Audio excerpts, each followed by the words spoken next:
రైతులకు కూటమి ప్రభుత్వం అండగా ఉంటుందని మంత్రి అచ్చెన్నాయుడు హామీ ఇచ్చారు. బాపట్ల జిల్లాలో పర్యటించిన మంత్రి అచ్చెన్నాయుడు గొట్టిపాటి రవికుమార్, ఎమ్మెల్యే ఏలూరి సాంబశివరావు పొగాకు నిల్వలను పరిశీలించారు.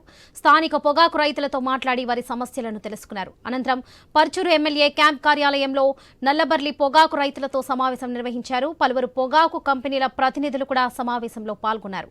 పొగాకు ధరలు లేక నష్టాలు తట్టుకోలేకపోతున్నామని రైతులు ఆవేదన వ్యక్తం చేశారు. ప్రభుత్వమే ముందుకు వచ్చి పొగాకు కొనుగోలు చేయాలని కోరారు.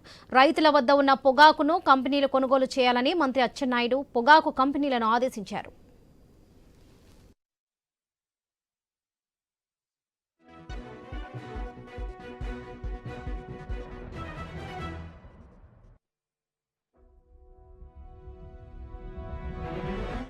అది కూడా మేము మార్కెట్ ద్వారా కొనడానికి ముఖ్యమంత్రి గారి దృష్టిలో పెట్టి ప్రయత్నం చేస్తానని ఈ సందర్భంగా తెలియజేస్తూ, మీకేదో మేలు చేయవేసి జరిగిందనో మాకు ఎక్కువ రేటుందనే కాదు, తక్కువే.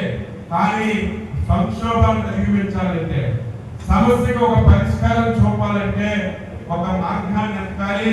రేపటి నుంచే కొనుగోలు చేయాలని, చివరి ఆకు కొన్నంత వరకు ఇదే పని మీద ఉండి పర్యవేక్షిస్తామని